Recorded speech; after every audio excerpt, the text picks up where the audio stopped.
Maman Henriette Tekwe était invitée de Sylvain Tchokogan sur MyMediaPlan, vitrine 237. À la question de la sortie du Paul Biya en France, elle arrive à tracer l'histoire, d'où vient cette histoire de 80 ans de la province française, et elle nous explique en réalité que les martyrs camerounaises ne seront jamais célébrés, mais alors jamais, et pourquoi. Je vous prie de suivre et bien vouloir laisser vos commentaires comme d'habitude. Bonjour Sylvain et à tout ton plateau. Juste vous dire que Biya est allé montrer à son maître Macron qu'il est encore en forme pour 2025. Merci, message non signé. Bonjour à vous en studio, très belle émission. Le président de la République, son Excellence Paul Biya, est celui qui incarne les institutions républicaines au Cameroun, donc répondre à l'invitation de son homologue français n'est pas une mauvaise chose, car cela prouve même encore à Mondovision que le père de la République est actif. De grâce, soyons des citoyens humbles. Nous avons d'autres recours pour rechercher un avenir meilleur. Il s'agit de l'honorable Youth, un député junior qui nous écrit. Merci à vous. Bonjour le plateau. Ce que ce monsieur dit est vrai. Comment se fait que dans le pays, avec tous les problèmes que nous avons, le président n'est jamais sorti. Et lorsqu'il faut aller en Europe, il marche très bien. Vraiment, soyons logiques. Le président a été élu par le peuple. Et ce peuple est délaissé. Kenya depuis Douala, merci à vous. Bonjour le plateau. Docteur Simon, le 1er décembre 1944, 350 tirailleurs étaient massacrés au camp Charol, au camp Diarol. Le 1er décembre prochain, cela fera 80 ans. Je rappelle que ces soldats ne demandaient que leur salaire après avoir combattu aux côtés des alliés pour lesquels le président camerounais a pris la parole le 15 août dernier sans mentionner ce devoir de mémoire. Je sais que ça va choquer, mais ce discours me rappelle les attitudes des esclaves. Il s'agit de Zibi qui nous écrit. Merci à vous.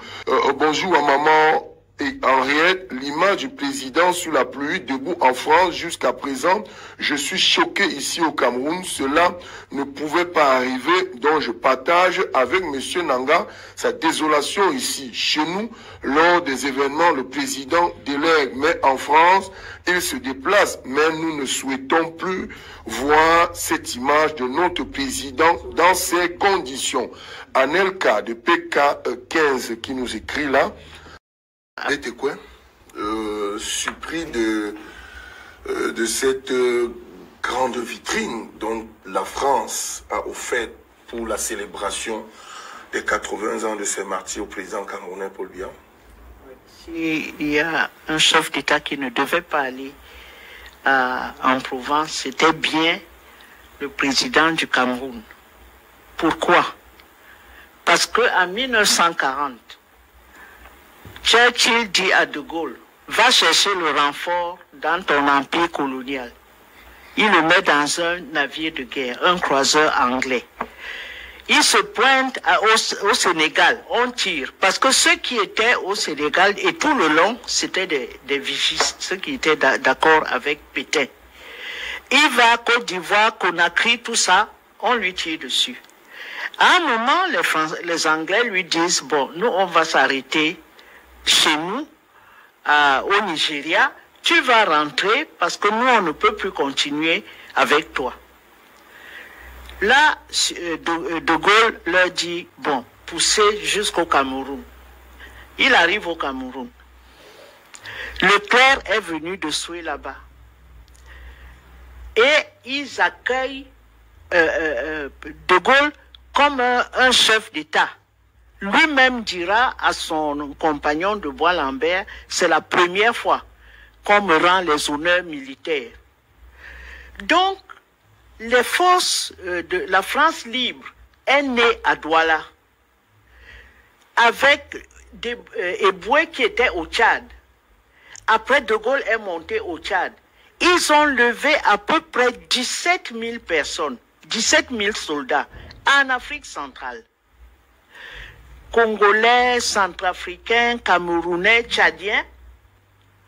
Le commandant de l'armée au Tchad, c'était de l'Armina, et il dit donc à Leclerc, avec ça, vous pouvez renforcer la France.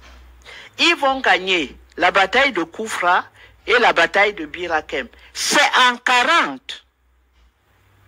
Et en 2010, les descendants de De Gaulle sont venus au Cameroun pour célébrer le lieu où on a mis sur pied les forces françaises libres. Et d'ailleurs, ce sont ces forces africaines qui ont libéré Paris. Et quand Leclerc a dit qu'il va rejoindre De Gaulle sur les Champs-Élysées, De Gaulle lui fait dire il faut laisser les Africains à la porte de Paris. Il ne faut pas qu'on sache que les Africains ont libéré Paris. Donc, les 80 ans là, c'était en 2020. Et il y a le président du Congo qui a un jour demandé aux Français pourquoi vous célébrez la Provence et vous ne célébrez pas les premières forces qui ont constitué les forces françaises libres. Ils ne l'ont jamais fait. Et ce que je dis là, le président le sait mieux que moi. Alors, quand il va célébrer les tirailleurs sénégalais, comme si les Camerounais n'avaient pas participé à cette guerre, et je dis bien qu'on était les premiers en 40. À l'époque, le Tchad, le Sénégal, le Mali, tout ça, ils n'étaient pas là. C'est l'Afrique centrale qui était là. Alors le président va célébrer le débarquement de Provence comme si il n'y avait pas d'autres combattants ailleurs. Mais ceux-là aussi ont gagné des guerres qu'on a mis sur le chapitre des Alliés. Voilà. Donc je suis contre le fait que le président soit allé là-bas pour célébrer des gens qui en 1940 ont chassé De Gaulle.